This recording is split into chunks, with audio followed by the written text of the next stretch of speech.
Today I am participating in the Outdoor Christmas Porch DIY Decor Challenge. This challenge is being hosted by Jessica from Measure and Mix and Miss V from Miss V. Their channels and the playlist will be linked in the description box below. The idea behind this challenge is to decorate your porch for the holidays and to include a DIY in the challenge. Now I have to admit that we hardly ever decorate our porch for the holidays, and so this is going to be quite a challenge for me to get this porch to look even close to being festive. Now we do have some Christmas lights that we do put out periodically, but definitely not on a very regular basis. But my wonderful husband, he's so sweet, decided to help me out this year, and he is putting up the candy canes. He's strapping them onto our deck, and he's rigging up the electric so that we can just flip a switch inside the house to turn them on and off. For the DIY part of this video, I am going to try to save this wreath. Oh, isn't it pitiful looking? Look at the bow is all nasty.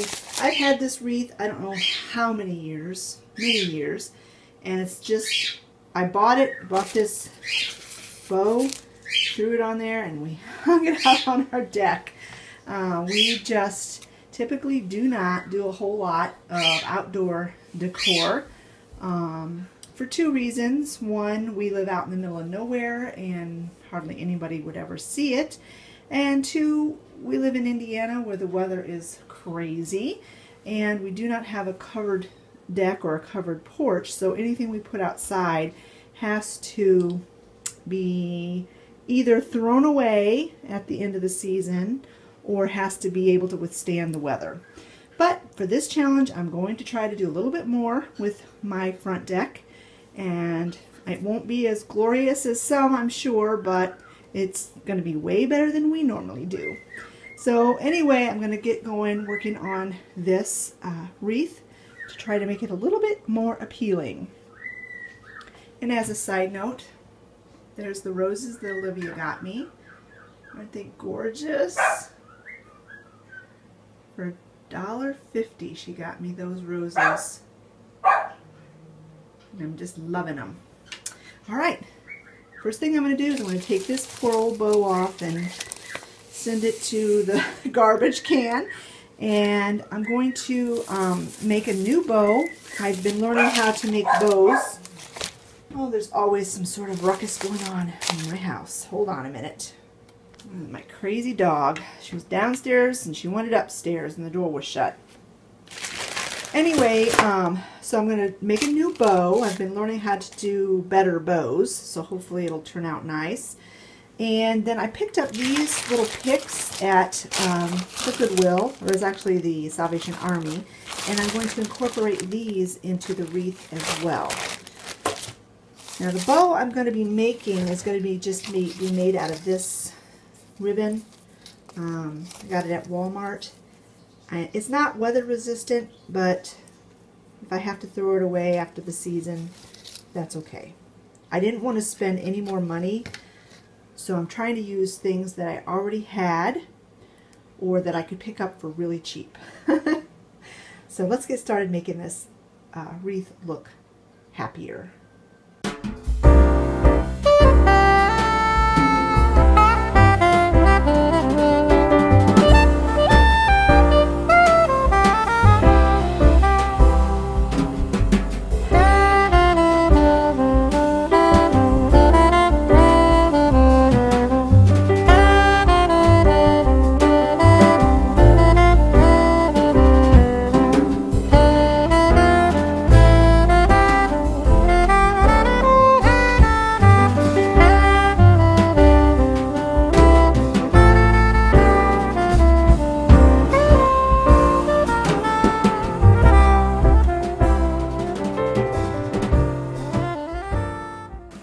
So after you have your ribbons dovetailed or whatever this is called at the end, and fold it in half.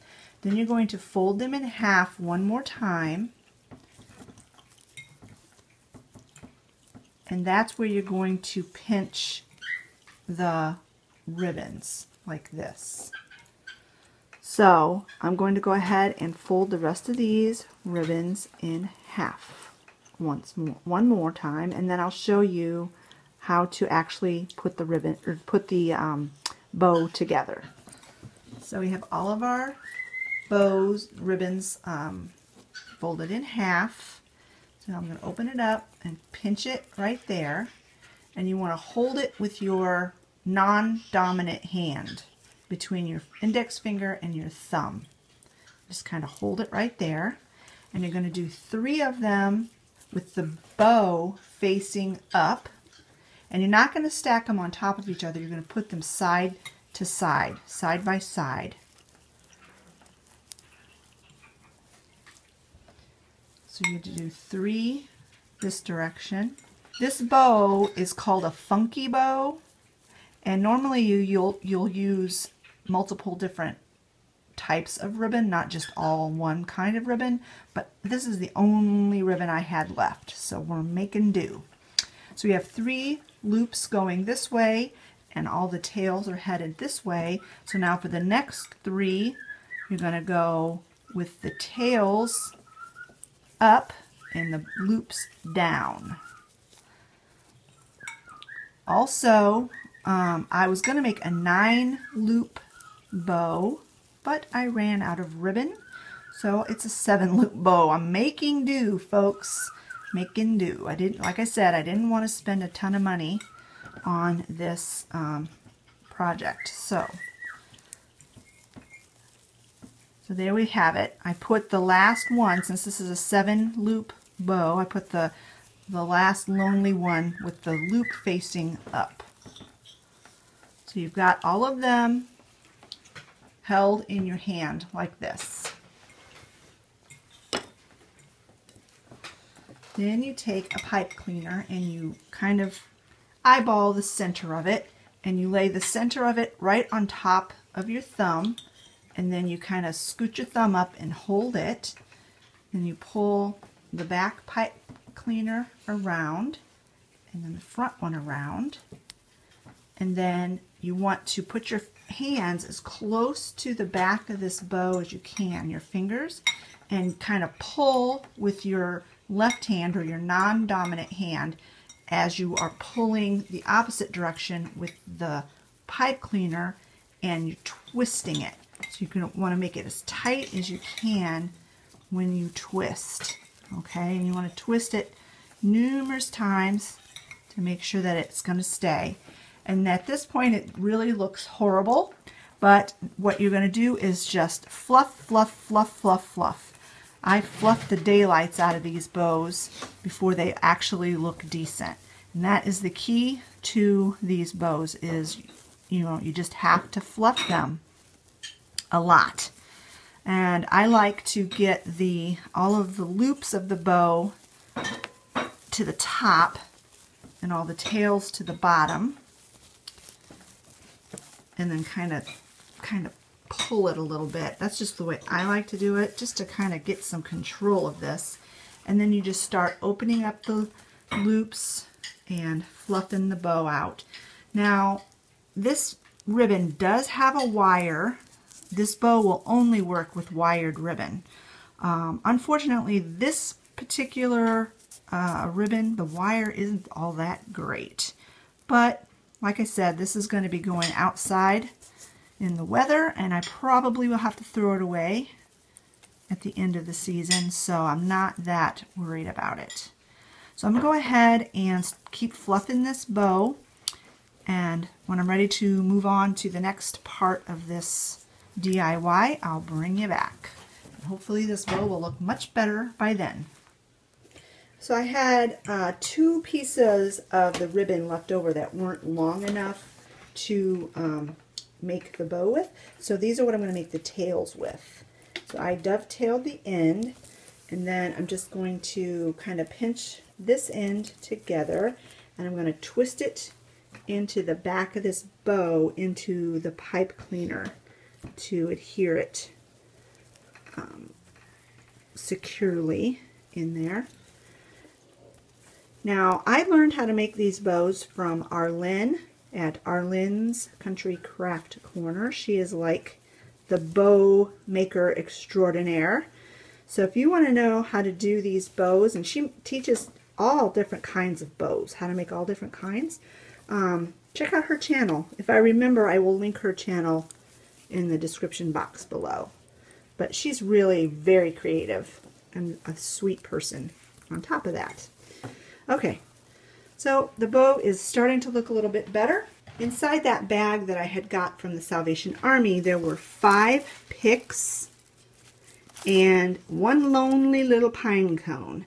So I'm going to try to probably incorporate that pine cone into this wreath somehow. And I also have a little bit of this burlap that I'm going to cut into strips and somehow incorporate into this wreath as well. So I'm going to fluff this bow. I have my hot glue gun on, and I'm going to start adding these picks around. I probably will put the bow on first, just so that I have a central location to work my way out from. I'm going to go ahead and put this on fast speed and put some festive music to it. And I'll bring you back when this bow is, or this wreath is all done.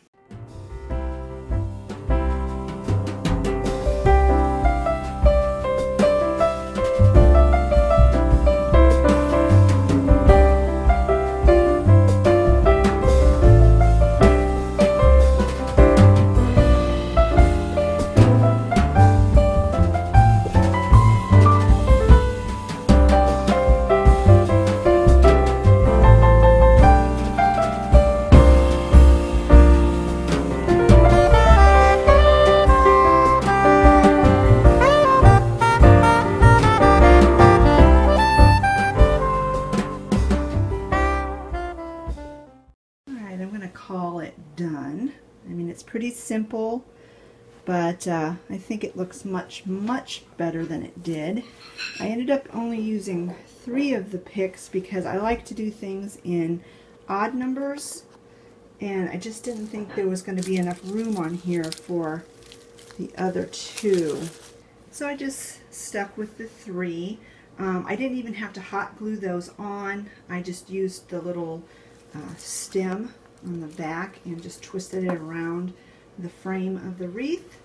And then on this bow, I really didn't like it all plain, so I just cut strips, as like you saw, cut strips out of this burlap, folded it in half, and then kind of hot glued them in place. So they look like they're loops from the ribbon, but they're really just, you know, little pieces of burlap formed into loops. But I like the contrast of the 2 colors much better. So I'm going to go ahead and go out and hang this up on my deck, and then I will give you a little tour of everything that I did out there. This is all I could come up with, guys. Like I said, it's really hard to decorate this porch because it's not covered, and it's been cold and snowy. You can see snow.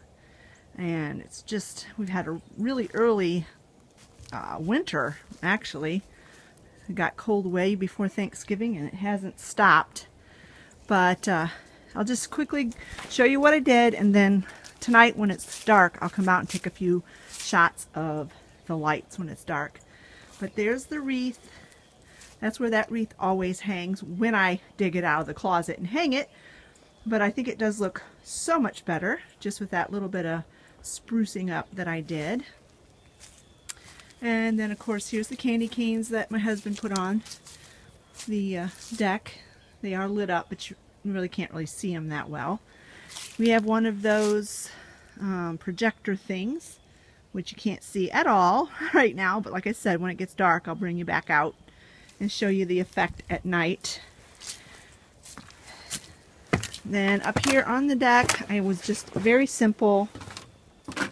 I just got this little pre-lit tree from Walmart. I got it on Black Friday for $5. Actually, I didn't actually go into the store. I just shopped online, and they were giving Black Friday deals online. That little Merry Christmas to You sign I've had for years. That little tree's just sitting on an empty flower pot, and I covered it with that trash bag because the flower pot was kind of ugly. And then here on the door is a wreath that I got in a gift exchange. Excuse me. That I got in a gift exchange many, many years ago. And I was considering getting rid of it this year because I really don't decorate in blue and silver at all. I decorate in the traditional colors. But it's so pretty, and I really didn't want to get rid of it. And so I decided to hang it on my front door this year, and then the screen door protects it. So I'll be able to use it for many more years to come. So I just want to take this opportunity right now to thank Jessica and Mrs. V for hosting this collaboration, or this challenge. And it definitely was a challenge for me. And I know there's going to be so many more decks that look, and porches that look nicer than mine, but hey, I had to make do with the little that I had. I really did not want to spend a lot of money. I basically spent $5 for that tree. Everything else I already had. And so yeah, I'm just going to close the video out here now, and there'll be a few pictures and some footage of everything when it's lit up tonight after it's dark. Thanks so much for watching, friends, and we will talk to you later. Bye-bye.